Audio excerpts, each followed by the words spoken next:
Pastor Caio, não sei se ele vai falar, mas eu vou falar um pouquinho sobre os cursos, né? Reconexão. Pastor, tem vários cursos que estão disponíveis online, que você pode fazer essa inscrição e vai ser uma bênção para você. Tem o curso Reconexão, tem o curso Jesus Cristo, a chave hermenêutica. Você vai aprender muito. Eu quero incentivar você a ir lá no canal, lá pelo site dele, caiofabio.net. Você sabe tudo isso e vai abençoar a sua vida muito, muito. E ele tem um programa que é uma graça, chamado Papo de Graça. Quem já ouviu esse programa aí? Olha aí, pô.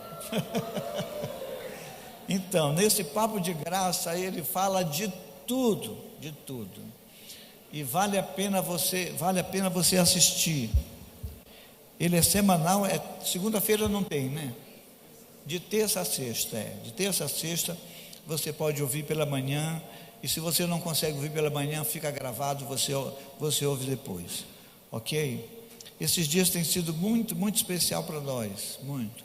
A gente já vinha tentando trazer o Caio aqui, e graças a Deus, Deus falou com ele no coração, e ele começou a fazer algumas viagens, e entre essas, ele nos abençoou, e tem sido uma bênção, certo? Certo, e ainda poderá ser, quem sabe, em outra ocasião, né? Mas que a gente possa beber isso, porque eu conheço pouquíssimas pessoas como ele, nenhuma, né, que tem a graça de Deus para ministrar o Evangelho com tanta força e com tanta verdade. Tem muitas pessoas que ministram o Evangelho, mas é teoria apresentada, tem a ver com conhecimento adquirido. Poucas pessoas estão falando do Evangelho que brota da vida, dos olhos, das mãos, dos pés, que anda no chão do viver, que faz parte da vida, dos relacionamentos. Esse é o Evangelho que eu acredito. Quando ele veio para cá, ele não veio sozinho, ele trouxe o Jack, ó, esse homem aí, ele não é fotógrafo não, e nem cameraman, ele apenas é alguém que serve o Caio. Ele é empresário do ramo de tecidos lá em Brasília, e ele é psicanalista também, mas ele também trouxe a Adriana, a esposa do Caio, gente boa demais, e ele trouxe ele mesmo. Por isso é que o encontro foi o encontro com o Caio. Eu tenho a maior alegria de poder dizer, apesar de morarmos distante, e eu não sou daquele intruso que falo todos os dias, né? Eu pouco falo, né? Mas ele é meu amigo, gente boa demais, né? Pastor Caio Fábio.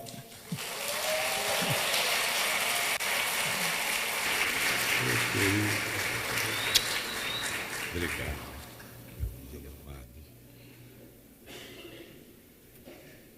Meus queridos irmãos, amigos, boa noite. Que Deus nos abençoe. Bom ver você aqui. Vou tomar uma aguinha, com licença. Não vou perguntar se você é servido, porque senão tinha que ter uma pipa ali na frente para todo mundo, né? Mas se tem alguém com sede, Jesus diz: vem a mim e beba. Vamos ficar em pé.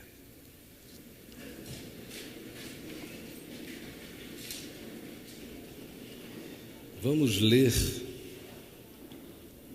e hoje eu quero começar lendo. Há ocasiões em que eu leio terminando.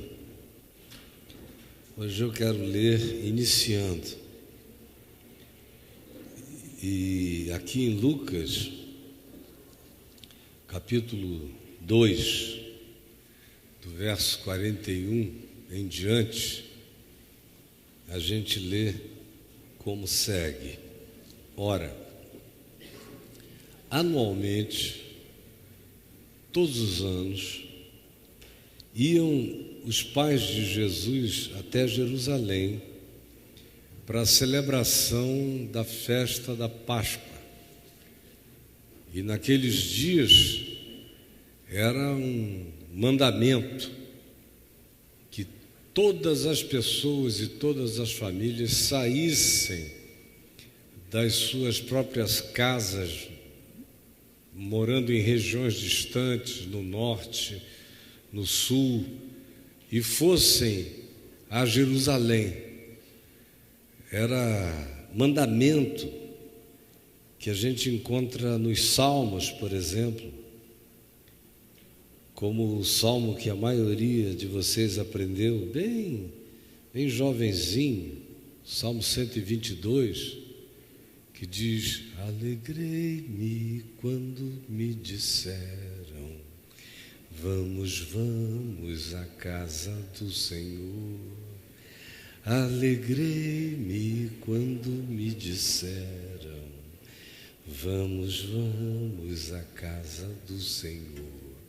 Na casa do Senhor, no dia do Senhor, para ouvirmos a palavra do Senhor. Olha como ninguém sabe mais.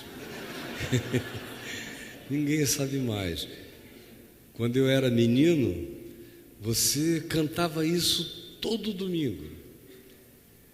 E quando saía-se de casa, no meu caso, levado pela minha mãe, porque meu pai veio a encontrar Jesus depois, na minha infância a única referência que eu tinha era que vinha da minha mãe e da minha avó materna.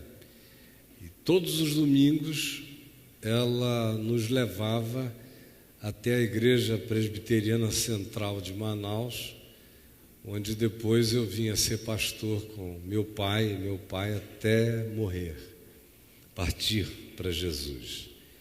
E de casa você já saía cantando o Salmo 22. Nós íamos a pé, porque da nossa casa até lá dava 1,5 km, e minha avó puxava o Salmo 122 e nós já íamos cantando. Alegrei-me quando me disseram. De modo que o eco dessa convocação rebumba em mim desde as memórias mais infantis e lúdicas da minha existência. E naqueles dias em Israel, quando chegava a festa da Páscoa, todo mundo saía nessas caravanas, onde eles iam cantando salmos como o Salmo 122. Algumas vezes eram dias de caminhada a pé, em grupos até Jerusalém, como acontece ainda hoje. Já não mais todo o povo indo a Jerusalém, porque são milhões de pessoas que vivem em Israel e que professam a fé judaica, portanto, não haveria também espaço para tanta gente. E hoje em dia todos já compreenderam que não existe essa necessidade física. Mesmo os judeus sabem disso. Mas os mais religiosos não conseguem passar uma Páscoa fora de Jerusalém até os dias de hoje. Por exemplo, esse ano e no ano passado, nos 3 últimos anos, e muitas vezes na minha vida, eu já passei a Páscoa em Jerusalém por acaso, porque eu nunca marcaria para passar a Páscoa em Jerusalém de moto próprio.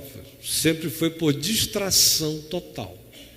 Do contrário, eu não deixaria, porque a comida na Páscoa é horrível. Você só come comida kosher, aquela comida sem gosto, sem mistura, de um cardápio muito pequeno. E os hotéis ficam abarrotados, porque os judeus mais abastados compram toda a lotação dos hotéis, e você vê aquela multidão de famílias enchendo os auditórios dos hotéis com cultos e orações, e as criancinhas com aqueles cabelinhos enrolados, e todo mundo usando o seu quipá.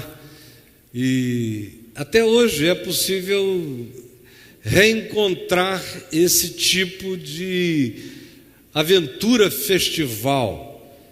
Na realidade, é como um festival que o texto trata, quando diz: anualmente seus pais iam a Jerusalém para a festa da Páscoa. Quando Jesus atingiu 12 anos, eles subiram.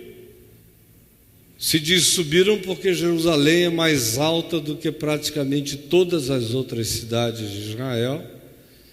E a Bíblia se refere ao caminho para Jerusalém sempre como uma subida.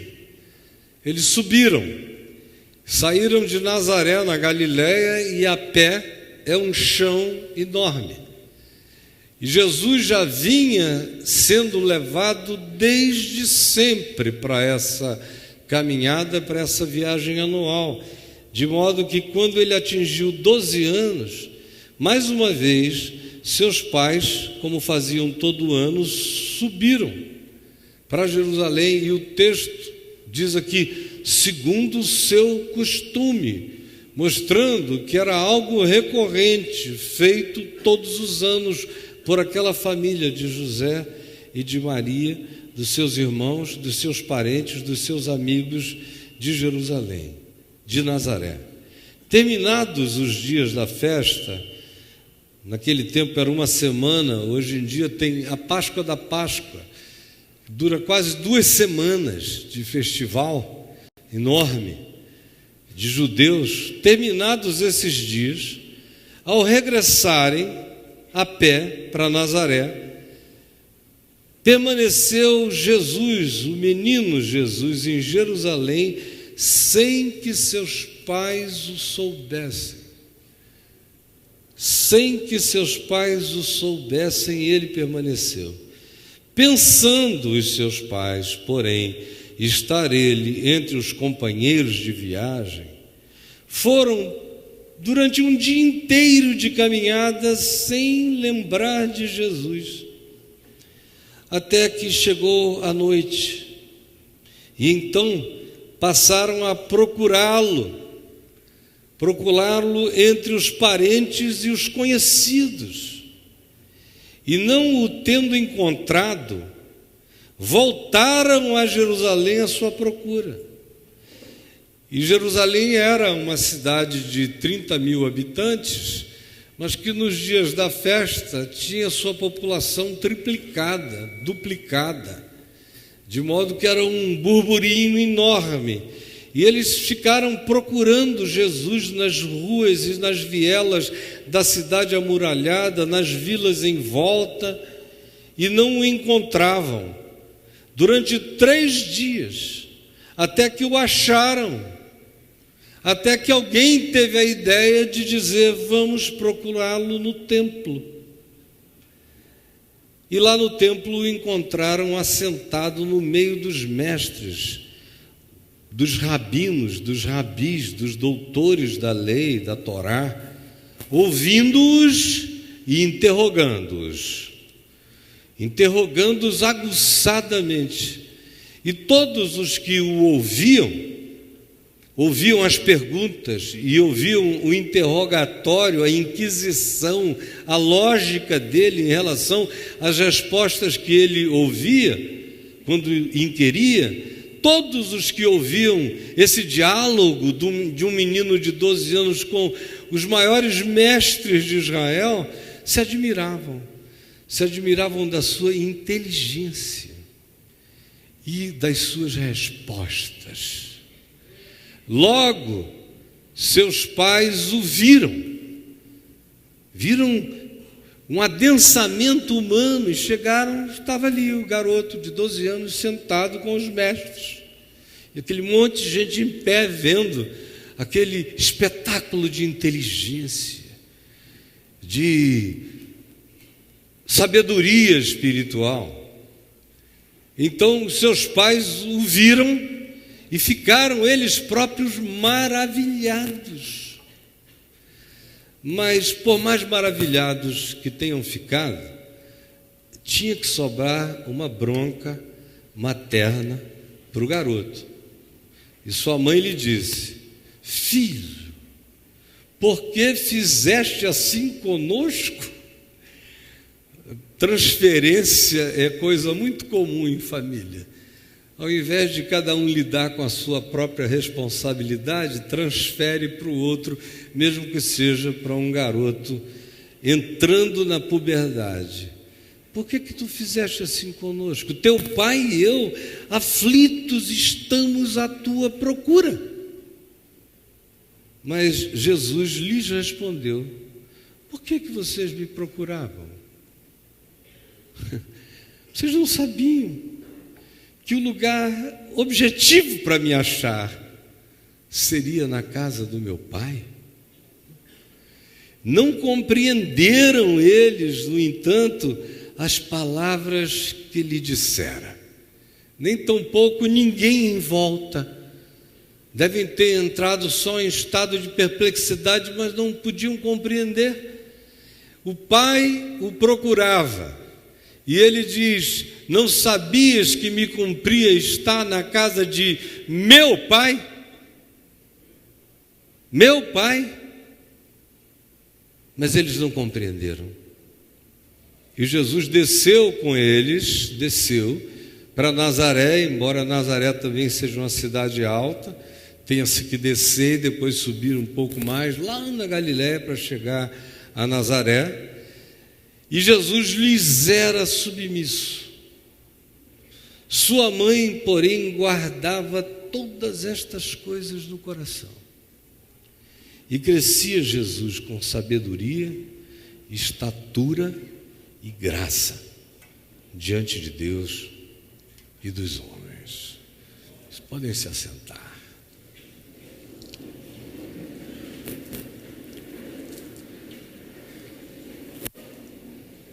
O templo,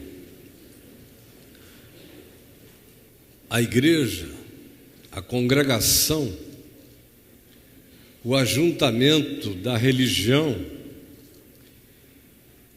pode ser um acontecimento extremamente distrativo em relação à nossa percepção de Jesus. O que a gente encontra aqui é como as pessoas mais ligadas a Jesus, como no caso do texto em questão, sua mãe e seu pai, podem, todavia, se distrair no templo, na congregação, na igreja, na religião, e perderem a visão, a noção, a percepção, o interesse por Jesus. É isso que está sendo dito aqui. Festa, culto, celebração, tanta gente, oferendas, sacrifícios, milhares de cordeiros sendo imolados,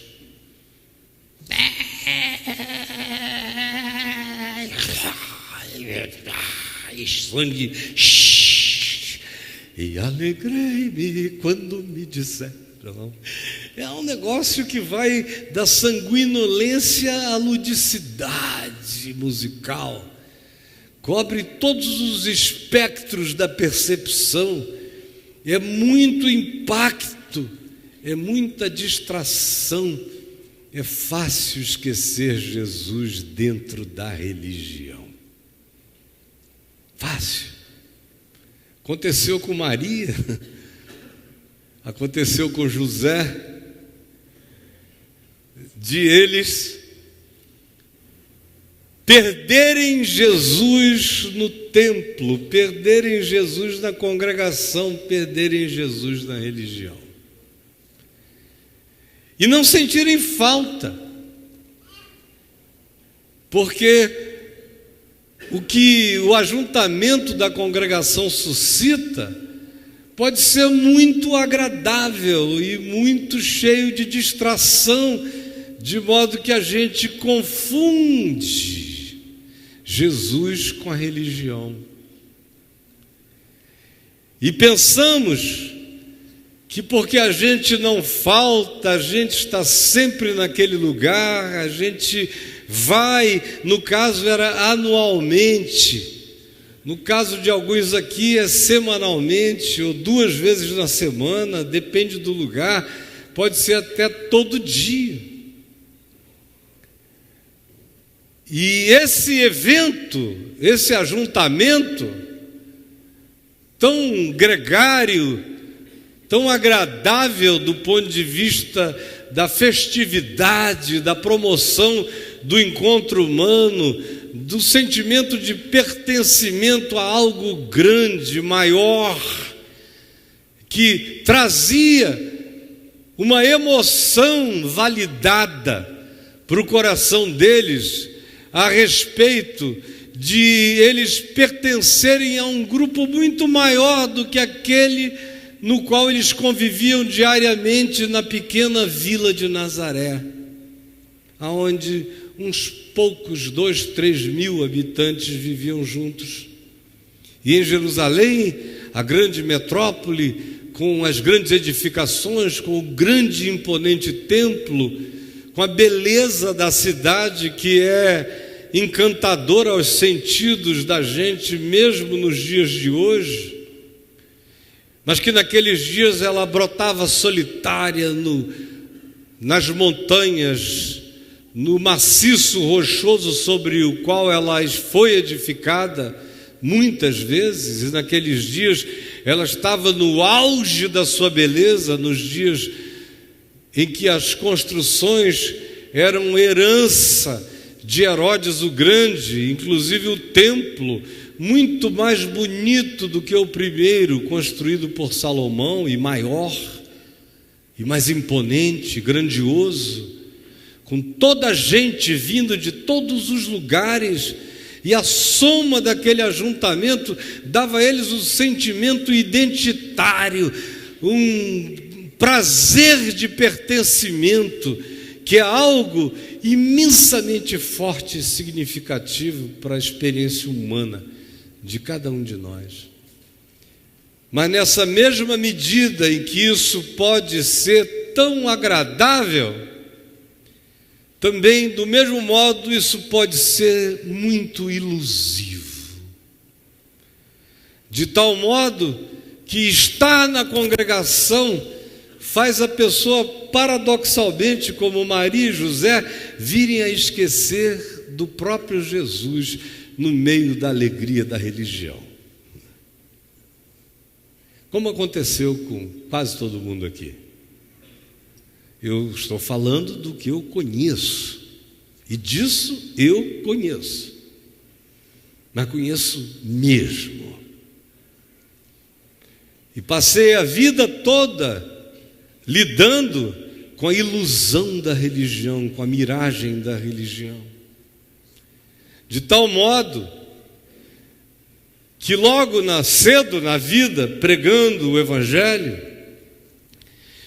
mostrando Jesus para as pessoas, eu percebi que era imensamente mais fácil comunicar Jesus para as pessoas de fora da religião, de fora dos muros, de fora dos portões, gente longe de Jerusalém, entendia melhor, via mais rápido, compreendia de maneira muito mais aprofundada, num espaço de tempo muito simples e menor do que os que estavam viciados na festa.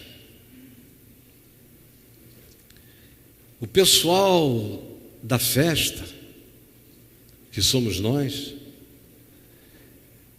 corre o risco de se distrair facilmente e confundir a igreja, a congregação, o ajuntamento e o sentimento de pertencimento com relação com Jesus, quando uma coisa é uma coisa, outra coisa é outra coisa. Como esse texto nos demonstra. A intenção desse texto, além de narrar uma história que aconteceu, foi também incluir a distratividade da religião em relação ao nosso processo existencial de sermos completamente tomados pela miragem de Deus no culto e não termos nós mesmos vida com Deus, nem com Jesus, nem com o Evangelho. E disso eu sei como acontece. Faz 64 anos que eu vejo isso, eu comecei a ver isso desde pequeno, sem entender, mas eu sabia que tinha uma coisa esquisita. Na maior parte daquelas pessoas que eu encontrava no templo, todo domingo de manhã, na escola dominical, porque havia uma diferença brutal entre eles ali e eles logo depois no almoço, após aquele encontro. E quase todo domingo eu ia almoçar na casa de uma família crente com minha mãe. Meu pai estava por aí, depois de um tempo estava com a mulher amante dele, e a gente ia. E eu, pequeno, porém arguto, percebia que o que acontecia ali não condizia com a existência e na sequência da vida daquelas pessoas. Quando eu atingi a adolescência, isso foi ficando claro para mim. Com 12, 13 anos, isso era nítido para mim, que uma coisa não falava necessariamente com a outra. E que se o ambiente fosse gostoso, ele em si atrairia pessoas por ele ser gostoso em si. Mas não necessariamente as pessoas que estavam no ajuntamento, por ali estarem, tinham qualquer vivência que fosse com Jesus mesmo. Hoje, por exemplo, os que estão no templo, na Jerusalém, os mesmos milhões que no passado me incensavam e me ovacionavam, são os que mais tentam me confrontar e obstacular qualquer coisa que eu faça, porque eu decidi viver até o fim da vida para dizer que uma coisa é uma coisa e a outra é a outra, e que Jesus é Jesus e a religião é só a religião. E eles ficam loucos. Enquanto eu dizia isto, pertencendo ao grupo religioso, eles suportavam e diziam: que palavra, que bênção, obrigado por nos dizer essas coisas. Mas eu via que não causava mudança, além de ser tão somente uma provocação, que eles logo esqueciam, porque diziam: ele nos pertence, ele está conosco, ele faz parte da nossa caravana. Então é só uma palavra de provocação ou uma profecia, mas ele nos pertence. Até que eu deixei de pertencer, fiz a decisão de me desconectar e continuei dizendo as mesmas coisas. Só que agora elas eram e são ouvidas de modo totalmente diferente. Por exemplo, o que eu estou dizendo aqui a vocês, eu estou pregando há 46 anos. Nesse texto mesmo, eu já devo ter falado nesse texto, isso que eu estou dizendo aqui, umas 300 vezes na minha vida. Nada novo. E antigamente, quando eu dizia o que eu acabei de dizer, o pessoal, ao final da reunião, dizia: meu Deus, que revelação! Aquele texto tão inocente, de repente se transformou numa coisa tão candente. Que revelação divina, que luz! E iam embora contentes, achando só que eles tinham sido visitados pela iluminação de uma passagem dos evangelhos, que eles nunca tinham olhado por aquela perspectiva. Para eles era só mais um conhecimento agregado, mas que não transformaria coisa alguma nas suas existências. como hoje, como agora, como ali, ou como aqui. Ali tem muito mais gente do que aqui, nesse instante. E amanhã haverá muito, muito mais que terão visto do que se a gente multiplicar por 1000 esse ajuntamento aqui. Como o de ontem, que hoje, antes de vir para cá, eu olhei, havia 30 e tantas mil pessoas que tinham visto a reunião de ontem. E aqui nós temos 850 pessoas. O interessante é que eu só encontro obstáculo no meio desses que vão e sobem para Jerusalém para as festas da congregação. Os de fora, os ateus, os agnósticos, os irreligiosos, me ouvem com uma avidez maravilhosa, e aonde eu vejo e ouço os maiores testemunhos de conversão, de transformação, de libertação, de graça divina, e percebo que ali também habitam as melhores e maiores compreensões do significado do que eu digo e prego, muito mais do que no meio daqueles que formam as caravanas que sobem para Jerusalém, muito mais. De modo que o texto de Lucas está nos dizendo é exatamente aquilo que qualquer um que lide com esse cotidiano sabe que acontece e percebe como realidade. No entanto, são poucos os que têm essa percepção. A grande maioria caminham junto com José e com Maria, distraídos pela alegria da congregação. Fulano, que bom, você engordou, hein? Ou está mais magra. O que você fez no cabelo? O que fez? A pessoa fica 8 meses sem aparecer, chega ali, pastor Tomás, estou gostando de ver seu cabelo. São exterioridades observadas. Nazaré, você está ótima, menina.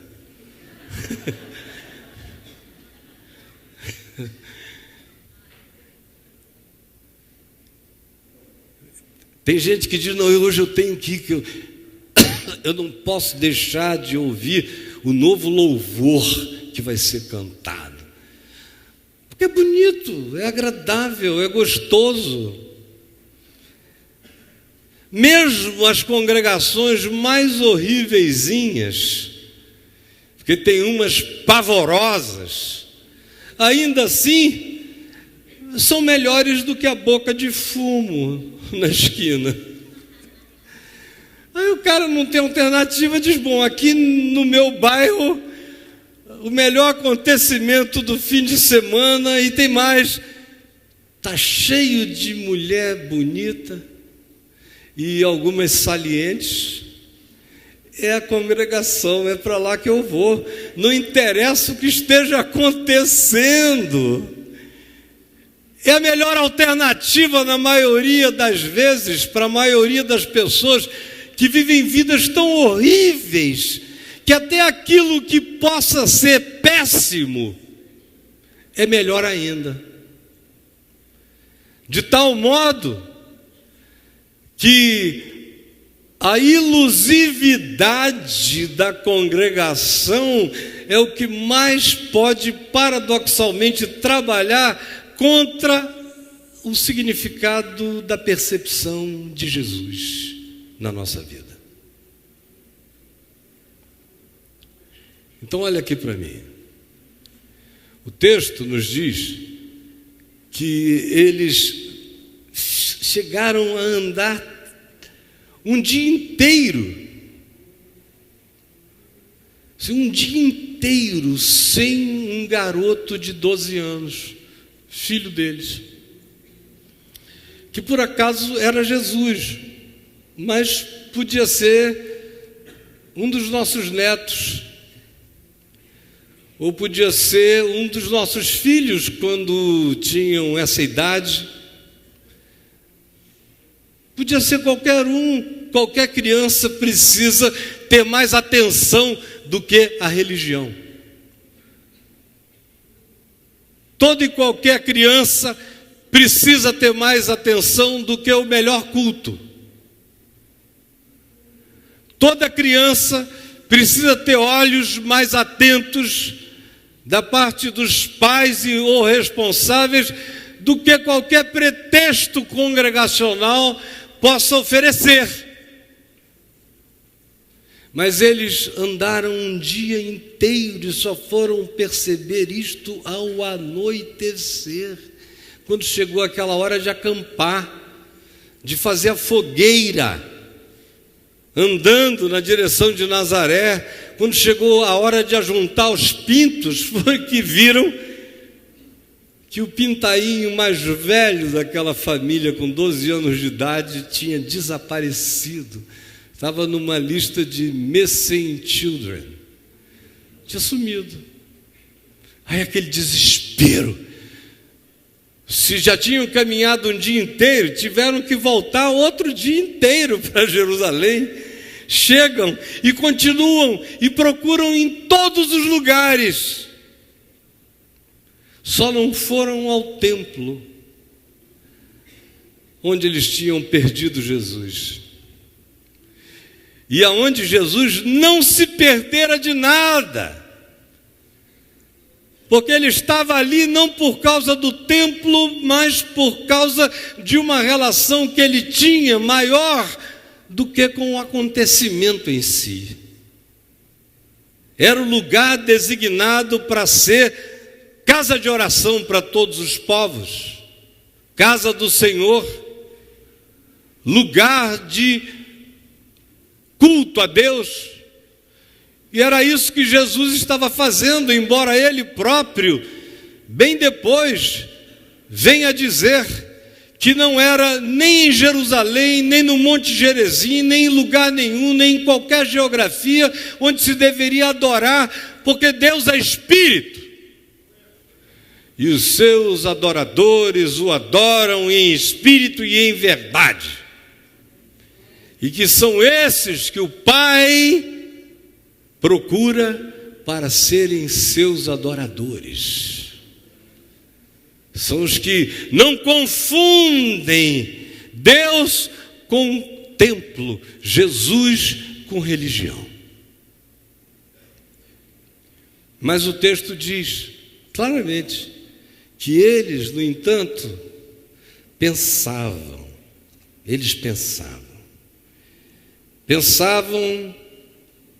que Jesus estava entre os companheiros de viagem. Esse é um equívoco extraordinário, uma distração enorme. Eu, cuidando de milhões de pessoas no curso da vida, vi e vejo isso acontecer o tempo todo. Vejo as pessoas acharem que os companheiros de viagem são a presença de Deus, que Jesus está na companhia dos viajantes que vão ao culto, os companheiros, a irmandade, a congregação, ou entre os parentes. É um outro engano enorme. Jesus está com meu pai, Jesus está com a minha mãe. Eu faço parte de uma família cristã, logo Jesus está comigo. Por DNA, por genealogia, por associação de companhia. Como é fácil a gente, de um dia acordar ou um dia ao anoitecer, descobrirmos que Jesus não está com a gente. que a gente foi com muitos amigos e ele estava com a gente na ida, e nós ficamos tão entretidos durante dias que Jesus deixou de ser o foco, que nós nos esquecemos disso, ele foi passando a ser um detalhe. E aí a gente volta para o cotidiano e a vida escurece, e a gente procura Jesus e descobre que ele ficou em algum lugar e nós não vimos. Então o texto diz que eles voltaram. Tem-se que fazer esse caminho de volta para ver onde foi que as coisas da congregação se tornaram mais importantes do que a relação íntima de Deus comigo no meu coração. Voltaram à sua procura e 3 dias depois o acharam no templo, no meio dos mestres, ouvindo e interrogando-os. E eles então ficaram maravilhados, mas lhe deram uma bronca: filho, por que tu fizeste assim conosco? Você olha como os papéis se invertem com uma facilidade enorme.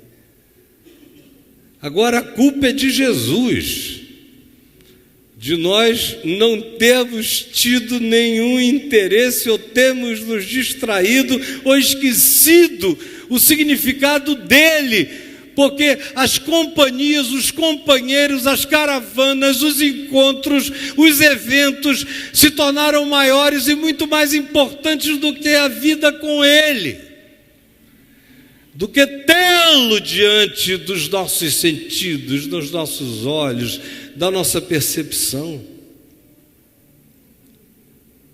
Nós estamos à tua procura aflitos. Mas ele lhes disse: por que me procuráveis? Essa pergunta é extraordinária. Por quê? E por que depois de chegarem aqui há 3 dias atrás, vocês só vieram me encontrar agora? O lugar mais óbvio para me achar foi no lugar onde vocês me perderam. E é um lugar onde naturalmente eu estaria. Vocês pensaram o quê? Que eu seria mais facilmente achável em qualquer outro lugar dessa cidade?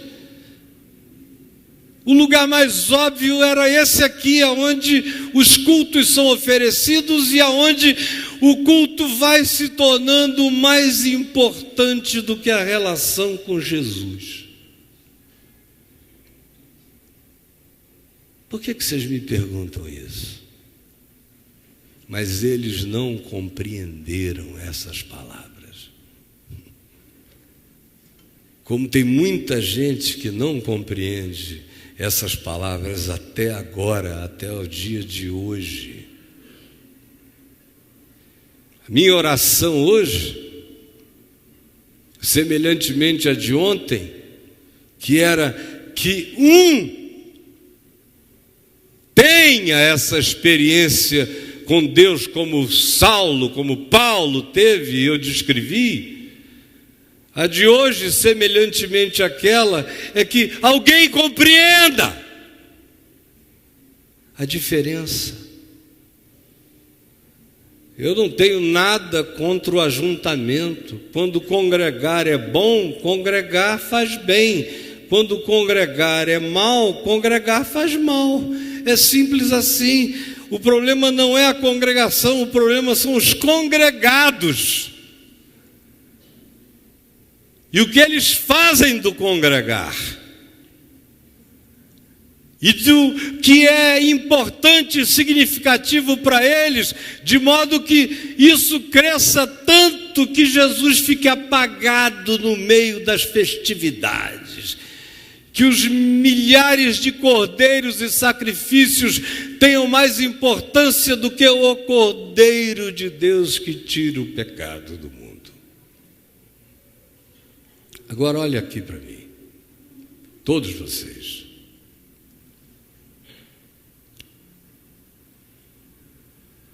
Onde foi que você perdeu sua relação com Jesus? A maioria aqui já teve uma relação esquentada, apaixonada, intensa, comprometida, interessada, cuidadosa, tendo Jesus diante dos olhos o tempo todo. Mas isso ficou para trás, para a maioria das pessoas. E é contra isto que eu me insurjo.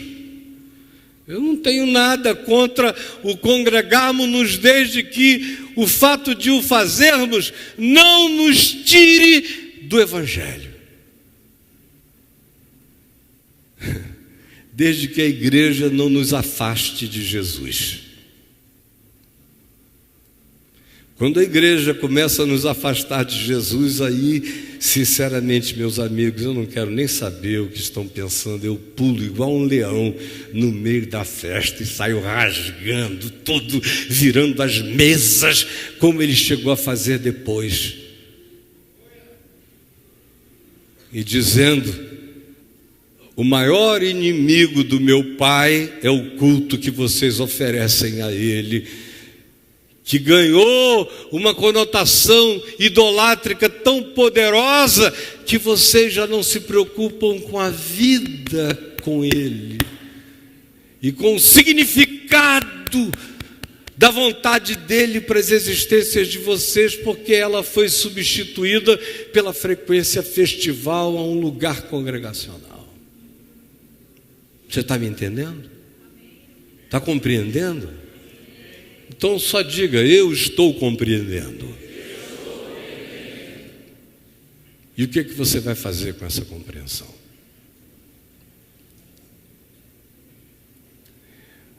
Tem-se que voltar, reexaminar a jornada. Na maioria das vezes a gente só percebe isso no escurecer do dia. Quando o coração da gente precisa encontrar paz e repouso, é que a gente descobre, enfim, que Jesus não estava lá já fazia muito tempo e nós não tínhamos nem percebido.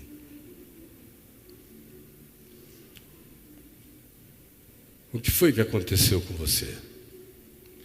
Acontece nas melhores famílias, como aconteceu na família de Jesus, com Maria e com José.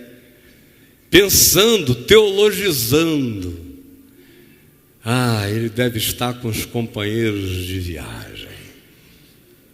É quando o congregar me garante supostamente que Jesus está comigo, ou quando a familiaridade, ou o fato de que o meu grupo nuclear familiar se confessa de Jesus, e isso para mim passa a ser um substitutivo para a minha relação pessoal com Ele mesmo.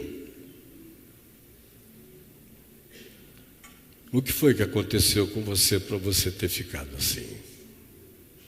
E há quanto tempo você está viajando sozinho? Crente, membro de igreja, desta ou de qualquer outra, cheio de irmãos, fazendo parte de uma caravana, de uma denominação,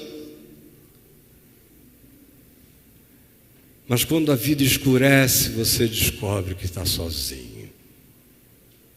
Quanto tempo faz que você vem sozinho, cheio de companhias congregacionais e oco da experiência de Deus, do Evangelho na sua existência? Quanto tempo faz? Meu amigo José, minha irmã Maria, fala aqui para mim. Hoje à noite, diferentemente de ontem, onde eu tinha um clamor para clamar, eu tenho um apelo a fazer. O apelo é esse: é ver se o fato de você ter se tornado cristão fez você se esquecer de Cristo, Se o fato de você estar aprendendo doutrinas fez você desaprender o Evangelho, ou quem sabe você nunca entendeu o Evangelho, não compreendeu como eles não compreenderam essas palavras, mas a si mesmo estavam iludidos pela companhia congregacional e não compreendiam a essência. Só me responda. Eu não estou enxergando tão bem. É você, Suzana, que está em pé ali ou não? Não, não é não. A Suzana está aqui? Eu achei ela parecida. A essa distância, a minha visão fica fuzzy, assim, meio desfocada. Mas, por exemplo, a Suzana, que trabalhou alguns anos comigo no tempo da Vinde, lá em Niterói, já me ouviu pregar essa mensagem, que eu estou trazendo de novo aqui, trarei mais 1 milhão de vezes, se necessário for, porque ela não perde e não tem prazo de validade, ela continua real, porque as pessoas muitas vezes continuam não compreendendo essas palavras. O que aconteceu com você? É quando o pertencimento a uma coletividade se torna tão maior que você esquece de ter com Jesus tão somente a sua própria intimidade. Como aconteceu com muita gente aqui.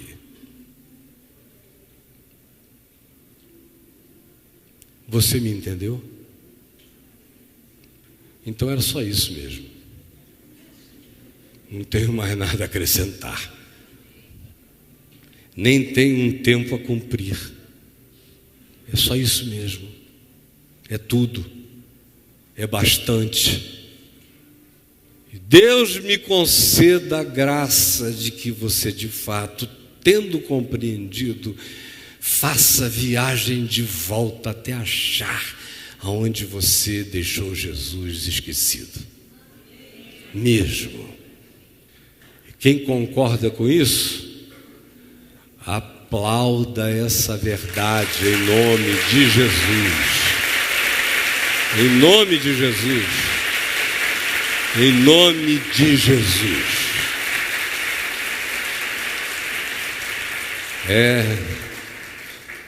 Porventura não nos ardia o coração quando Ele pelo caminho nos falava, quando nos expunha as Escrituras? Essa é uma reunião diferente da de ontem, mas assim como ontem eu vi, enquanto eu falava, tanta gente se derramando em quebrantamento, em lágrimas. Eu vi hoje aqui, vejo até agora, em rostos de muitas pessoas com uma atitude diferente, com menos intensidade, mas não com menos profundidade. O descobrimento, a constatação de que ficou para a gente só a religião e que Jesus foi esquecido na jornada. Vamos ficar em pé. E vá tentar dormir com este barulho.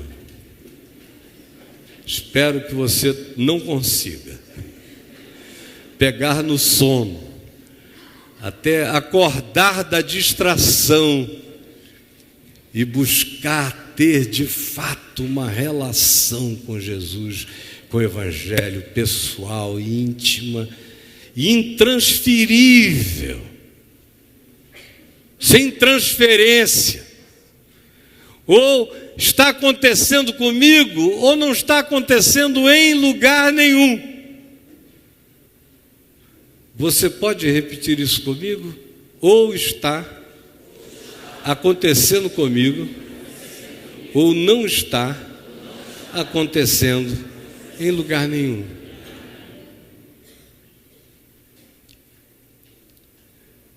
Pegue na mão de quem está aí ao seu lado.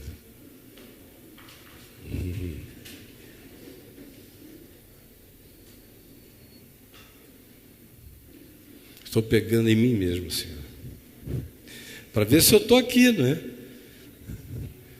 Porque às vezes até o pregador não está presente.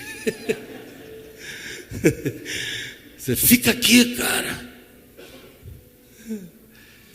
Porque se tem uma pessoa que corre o risco de confundir as coisas, é o anunciador desta palavra. Aqui atrás desse lugar é onde mais se perde Deus na vida. É difícil.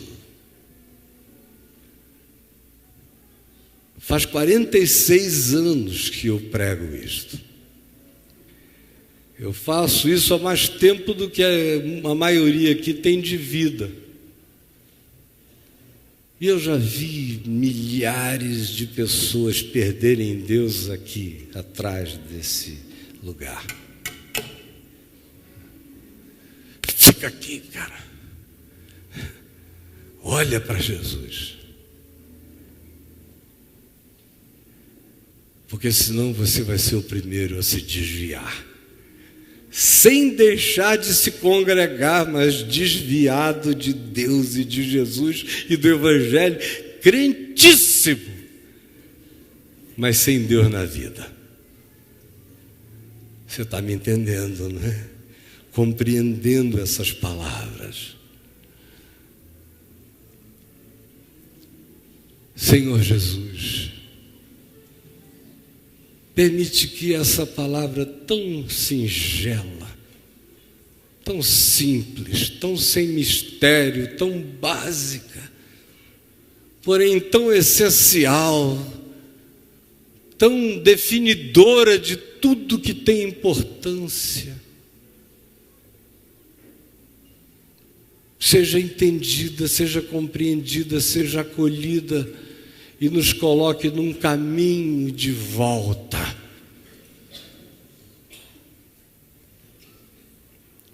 Um caminho de retorno.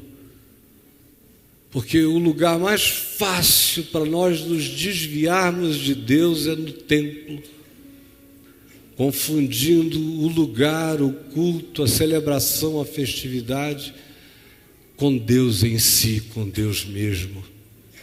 Salva-nos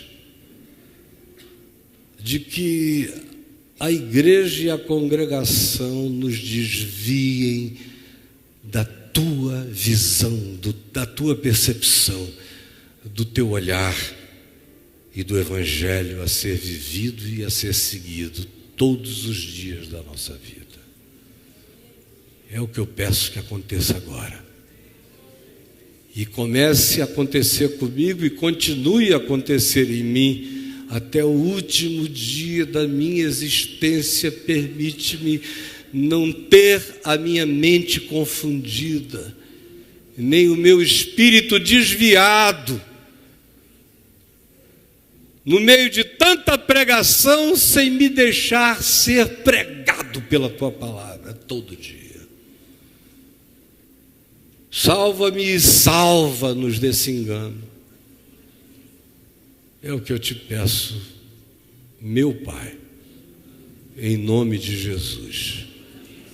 Amém e amém. Que Deus nos abençoe. Em nome do Senhor Jesus. Que o Senhor nos abençoe.